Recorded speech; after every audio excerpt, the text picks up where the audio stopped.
院长，不好，大家还没撤退。教主，我来助你。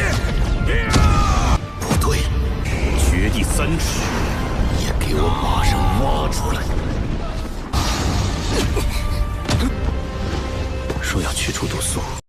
Di episode 140, Soulland 2, Tragedi dan Penyelamatan, terjadi hampir bersamaan. Kabar mengerikan menyebar di medan perang. Huo Yuhao dilaporkan tewas terbakar, sementara Yan Xiaoze memilih membakar dirinya sendiri, hingga lenyap bersama jiwa dan raganya. Namun, di balik kekacauan dan duka itu, satu harapan akhirnya terwujud. Tang Ya berhasil diselamatkan. Huo Yuhao menerobos masuk ke dalam perkemahan Kekaisaran Matahari Bulan dan tanpa ragu mengaktifkan meriam jiwa tingkat 9, badai penghancur. Ledakan dahsyat mengguncang bumi. Gelombang kehancuran menyapu seluruh area, membuat perkemahan militer yang tertata rapi seketika berubah menjadi neraka yang kacau balau. Pada saat yang sama, para tetua dan murid Akademi Shrek muncul dari setengah alam arwah milik Huo Yuhao. Mereka turun layaknya bala bantuan surgawi, langsung muncul di jantung wilayah musuh, tempat yang paling tidak pernah dibayangkan oleh siapapun. Para guru roh jahat sama sekali tidak siap menghadapi kemunculan mendadak sekelompok musuh sekuat itu di dalam pertahanan seketat ini. Formasi mereka langsung runtuh, dan sejak awal mereka terpaksa bertarung dalam posisi terdesak. Di antara para guru roh jahat, Tang Ya termasuk yang paling cepat bereaksi. Begitu melihat tetua Nangong Wan terpental akibat serangan, ia segera melepaskan cincin-cincin rohnya.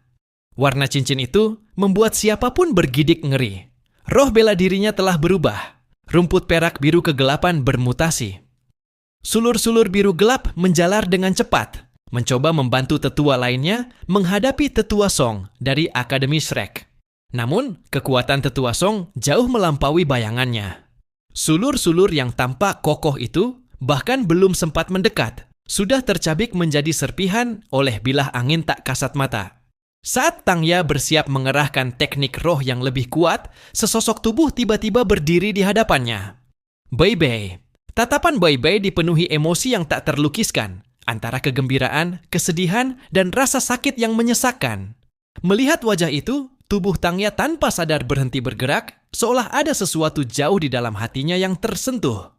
Ketika Bei Bei akhirnya melihat kembali wanita yang selama ini selalu hadir dalam doa dan pikirannya, hatinya terasa seperti diremas pisau. Tang Ya yang berdiri di hadapannya, kini dingin, kosong, bagaikan boneka tanpa jiwa. Bei Bei benar-benar melupakan bahwa mereka berada di tengah medan perang. Dengan suara gemetar, ia memanggil nama Tang Ya. Air mata mengalir tanpa mampu ditahan. Sejak Tang Ya menghilang dan jatuh ke tangan Sekte Roh Suci, Bei Bei hidup dalam rasa bersalah dan penderitaan yang tak berkesudahan. Pada pertemuan terakhir di arena turnamen, ia bahkan rela mati di tangan Tang Ya. Dan kini, saat mereka bertemu lagi, seluruh pertahanan emosinya runtuh. Tang Ya menatap Bei Bei yang menangis. Untuk sesaat, matanya tampak kosong. Namun dingin itu segera kembali mengeras. Sulur-sulur rumput perak biru. Kegelapan berubah menjadi tombak tajam dan melesat ke arah Bei Bei dengan niat membunuh. Bei Bei tidak bergerak. Di lubuk hatinya, ia masih menolak percaya bahwa Tang Ya benar-benar ingin melukainya. Pada detik yang menentukan, Shu Sanshi melesat ke depan, mengangkat perisai Xuanwu raksasanya dan menahan seluruh serangan. Dengan nada cemas bercampur marah, ia memperingatkan Bei Bei bahwa ini bukan waktunya larut dalam perasaan. Tang Ya jelas berada di bawah kendali. Prioritas mereka adalah mundur dengan selamat, bukan mempertaruhkan nyawa. Kata-kata itu bagaikan siraman air dingin. Bei Bei akhirnya menarik kembali sebagian kesadarannya. Ia segera menata ulang emosinya dan kembali ke pertempuran. Roh bela diri Bei Bei dilepaskan. Naga petir tirani biru telah berevolusi menjadi naga suci cahaya. Dengan bantuan roh pendamping kuda naga langit, auranya melonjak drastis. Serangannya diarahkan untuk menahan Tang Ya. Namun setiap gerakan ia kendalikan dengan sangat hati-hati, tak ingin benar-benar melukainya. Tang Ya membalas dengan teknik kuat rumput perak biru kegelapan. Jaring besar yang liat, lengket, dan dipenuhi duri beracun melayang menutup Bei Bei. Tak lama kemudian, ia kembali memadatkan senjata itu, tombak Raja Rumput Perak Biru, tombak yang pernah menembus tubuh Bei Bei di masa lalu. Menghadapi tombak yang begitu ia kenal, hati Bei Bei diliputi perasaan campur aduk. Ia menghentikan Shu Sanxi yang hendak kembali melindunginya. Bei Bei memilih mempercayai hatinya sendiri, mempercayai bahwa di kedalaman jiwa Tangya, kenangan tentang mereka masih ada. Perlahan, ia melangkah maju. Ia melepaskan seluruh pertahanan, menarik kembali roh bela dirinya. Dengan suara lembut, berulang kali ia memanggil nama Tangya, mengatakan bahwa jika ia ingin menyerang, ia tidak akan melawan. Emosi Tangya bergejolak hebat. Dengan suara tajam ia berteriak agar Bei Bei berhenti mendekat. Matanya dipenuhi pergulatan batin, namun Bei Bei tidak berhenti. Ia justru melangkah lurus ke arah tombak yang telah siap dilepaskan. Ujung tombak yang tajam menembus bahunya. Darah segar mengalir, mewarnai batang tombak dengan merah menyala. Wajah Bei Bei memucat, namun tatapannya tetap lembut. Ia hanya terus mengulang panggilan itu. Adegan yang terasa begitu familiar itu seolah menekan sebuah tombol di dalam jiwa Tangya. Ia menjerit kesakitan, melepaskan tombaknya. Kekuatan rumput perak biru, kegelapan surut dengan cepat. Tangya memegangi kepalanya, tubuhnya gemetar hebat sambil berteriak kesakitan. Bei Bei menahan rasa sakitnya dan segera memeluk Tangya erat-erat. Pada saat itu, ia merasa seolah memeluk seluruh dunianya. Tahun-tahun kerinduan dan penderitaan akhirnya menemukan sedikit pelipur lara dalam pelukan itu. Melihat keberhasilan mereka, Shu Sanxi segera menutup pergerakan, mengawal Bei Bei dan Tangya menuju titik evakuasi yang telah ditentukan, tenda Do Luo bertopeng. Di sanalah gerbang menuju setengah alam arwah yang dibuka Huo Yu Hao menjadi satu-satunya jalur hidup mereka. Sementara itu, di seluruh medan perang, situasi sepenuhnya berada dalam kendali pihak Shrek. Raja Beruang Es Xiaobai menciptakan domain badai salju dahsyat yang menekan pergerakan musuh. Anggota Sekte Tang bekerja sama tanpa celah, masing-masing menunjukkan kemampuan terbaiknya. Setelah tujuan utama, penyelamatan Tangya, berhasil dicapai, mereka segera mulai menarik diri dari pertempuran. Namun, bahaya yang sebenarnya belum sepenuhnya berakhir. Rencana itu ternyata tidak berjalan sepenuhnya mulus. Di dalam tenda komando utama perkemahan, pemimpin Sekte Roh Suci, Zhongli Wu, akhirnya merasakan ada sesuatu yang tidak beres. Para kurir yang seharusnya terus melaporkan perkembangan pertempuran tak kunjung kembali. Lebih mencurigakan lagi, suasana di luar justru terlampau sunyi. Sunyi yang menekan dan tak wajar. Zhongli Wu segera membawa sejumlah besar guru roh kuat keluar dari tenda komando. Namun, baru saja mereka melangkah, sesosok Do Luo bertopeng yang berjaga di luar menghadang jalan mereka. Itu adalah Huo Yu Hao yang menyamar dengan sempurna. Dengan wajah pura-pura panik, ia melaporkan adanya serangan mendadak sambil secara halus namun cermat memposisikan tubuhnya untuk menghalangi jalan. Setiap langkah, setiap kata dilakukan demi satu tujuan, memberi rekan-rekannya waktu mundur, walau hanya 1 detik tambahan. Namun Zhongli Wu bukanlah orang biasa. Begitu ia menyadari kejanggalan itu dan hendak menerobos menuju medan tempur, Raja Beruang Es Xiaobai tiba-tiba mengerahkan seluruh kekuatannya. Domain badai salju dilepaskan sepenuhnya. Angin menderu, salju menutup langit, sementara penglihatan dan persepsi spiritual seketika terganggu. Zhongli Wu mengaum marah, memaksa menembus badai salju itu. Namun yang menyambutnya adalah serangan gabungan dari 2 kekuatan puncak Akademi Shrek. Tetua Song berubah menjadi bayangan hijau giok, melesat secepat kilat. Tubrukan dahsyat menghantam Zhongli Wu dan para pendeta roh jahat di sekelilingnya, memaksa mereka semua terpental mundur. Di saat yang sama, kepala Akademi Yan Xiaoze tak lagi menahan diri. Cincin roh ke-9-nya menyala terang. Ia berubah menjadi Phoenix cahaya sejati, dengan 1 kepakan sayap membentang ratusan meter. Wujud asli Phoenix turun ke medan perang. Api cahaya keemasan membanjiri langit dan bumi, bukan hanya mengusir badai salju, tetapi juga memancarkan tekanan suci yang menghancurkan. Aura cahaya murni itu menghantam para guru roh jahat seperti palu raksasa, menekan, memurnikan, dan melemahkan mereka secara menyeluruh. Serangan gabungan yang telah dipersiapkan ini berhasil merebut waktu paling berharga bagi Sekte Tang dan Akademi Shrek. Satu persatu, semua orang bergegas memasuki gerbang setengah alam arwah di dalam tenda Huo Yu Hao.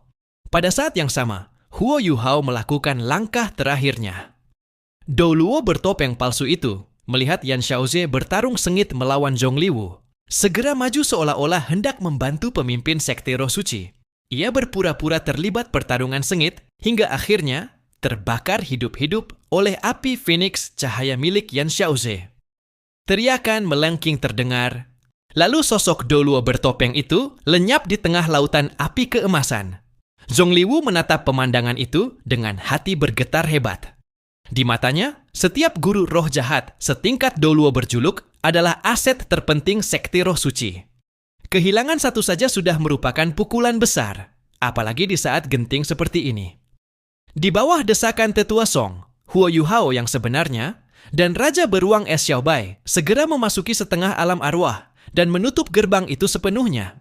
Namun satu hal masih mengganjal. Yan Xiaoze tidak ikut mundur. Melihat kegelisahan itu, Tetua Song justru tampak tenang.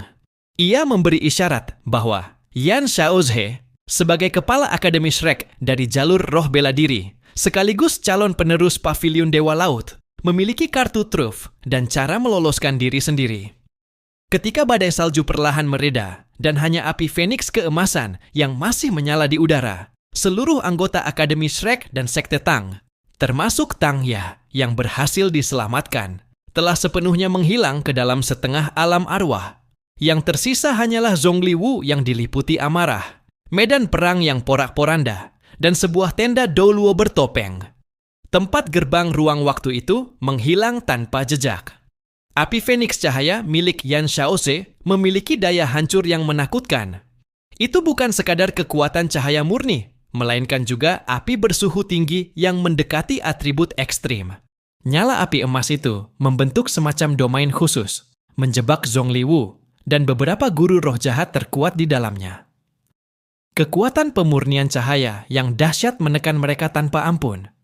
Bahkan guru roh jahat setingkat Super Dou Luo pun terpaksa mengerahkan seluruh kekuatannya hanya untuk bertahan, mustahil menembusnya dengan mudah. Yan Xiaoze mengendalikan api itu dengan ketelitian luar biasa. Tujuannya bukan membunuh, melainkan menunda. Setiap kali ada guru roh jahat yang mencoba menerobos, ia akan memusatkan lebih banyak api ke titik itu, meski harus mengorbankan sejumlah besar kekuatan rohnya sendiri. Zhong Liwu yang terperangkap di lautan api justru menjadi semakin tenang.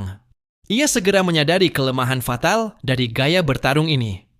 Serangan berskala luas dan terus-menerus seperti ini menguras kekuatan roh dengan kecepatan yang mengerikan. Bahkan seorang Super Dou Luo pun tak akan mampu bertahan lama. Bagi Zhong Liwu, ini jelas pertaruhan nyawa.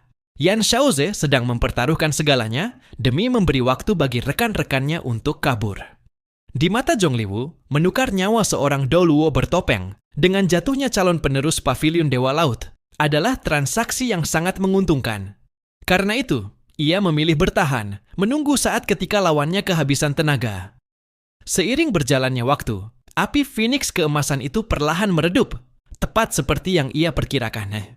Saat kekuatan api melemah hingga batas tertentu, Zhong Liwu akhirnya bergerak. Di belakangnya muncul bayangan ungu yang aneh. Cincin roh kedelapannya menyala terang.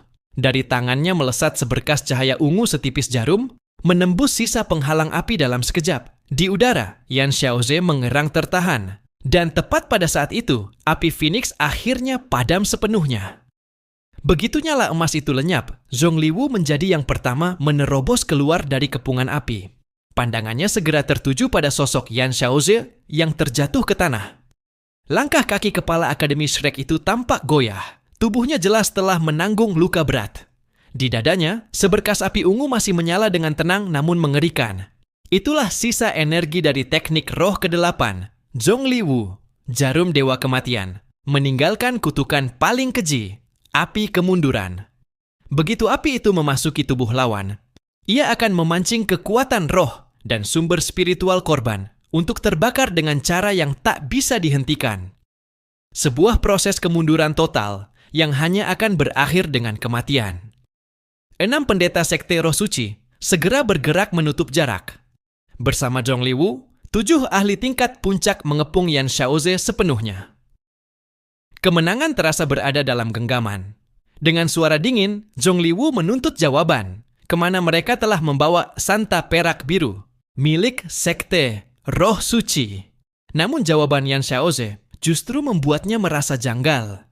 Di hadapan kematian yang nyaris pasti, kepala Akademi Shrek itu sama sekali tidak panik. Sebaliknya, ia tersenyum tipis, sikapnya tetap tenang dan mantap, seolah segalanya masih berada dalam perhitungannya. Kecurigaan mulai tumbuh di hati Zhongliwu. Namun sebelum sempat mendalaminya, perhatiannya tertarik pada sisi lain medan perang. Ia menoleh, dan hatinya langsung tenggelam ke dasar jurang. Korban di pihak sekte Roh Suci terlalu besar. Tetua ketiga dan tetua keempat tergeletak dalam kondisi luka parah. Nangong Wan tak sadarkan diri. Para pengikut sekte berserakan, banyak yang tewas atau sekarat. Dan yang paling membuatnya tak bisa menerima, Tang Ya menghilang. Bukan sekadar menghilang, ia lenyap tanpa jejak. Nilai Tang Ya jauh melampaui seorang duluo berjuluk biasa. Sekte Roh Suci memiliki sebuah teknik terlarang, metode rahasia yang mampu menguras potensi dan umur seseorang untuk memaksa peningkatan kultivasi secara drastis, bahkan membuka kemungkinan mencapai tingkat doluo puncak.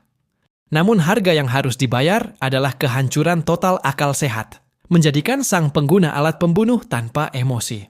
Roh bela diri dan fisik Tang Ya memiliki tingkat kecocokan yang nyaris sempurna dengan teknik tersebut. Kecepatan peningkatan kekuatannya luar biasa. Ia dipersiapkan sebagai pilar masa depan, bidak kunci yang kelak akan menggantikan Ye Shishui, ibu Zhongliwu. Kehilangan Tang Ya sama artinya dengan menghancurkan masa depan sekte Roh Suci. Amarah dan keterkejutan menyatu di dada Zhongliwu. Ia berniat menundukkan Yan Xiaoze lebih dulu, lalu memaksanya mengungkap keberadaan Tang Ya. Namun tepat pada saat itu, perubahan mendadak terjadi. Api kemunduran di dada Yan Xiaoze, yang semula ditekan dengan susah payah, tiba-tiba meledak bersamaan dengan kekuatan dirinya sendiri. Dari tubuhnya memancar api emas yang jauh lebih menyilaukan dibanding sebelumnya. Suhu api itu mengerikan. Bahkan para pendeta roh jahat di sekitarnya refleks mundur, takut tersentuh nyala tersebut. Di bawah tatapan terkejut semua orang, tubuh Yan Xiaoze perlahan menghilang di tengah kobaran api emas, seakan ia membersihkan dirinya, bahkan jiwanya, dari dunia ini dengan cahaya suci, pembakaran diri. Lenyap tubuh dan jiwa. Zhongliwu tertegun. Ia sama sekali tidak menyangka Yan Xiaoze akan memilih jalan sedemikian ekstrim. Membunuh calon penerus Pavilion Dewa Laut jelas merupakan kemenangan besar bagi sekte Roh Suci, namun cara kemenangan itu diraih terasa terlalu mudah, terlalu sunyi, terlalu tidak nyata. Mengapa Yan Xiaoze tidak mencoba menembus kepungan? Apakah kematiannya semata-mata demi memastikan rekan-rekannya benar-benar lolos? Harga yang dibayar terasa terlalu mahal. Namun Zhongliwu tak punya waktu untuk merenung lebih jauh. Ia segera mengeluarkan perintah pencarian besar-besaran terhadap sisa-sisa pasukan Akademi Shrek. Hasil pemeriksaan justru menambah kemarahan dan kepedihannya.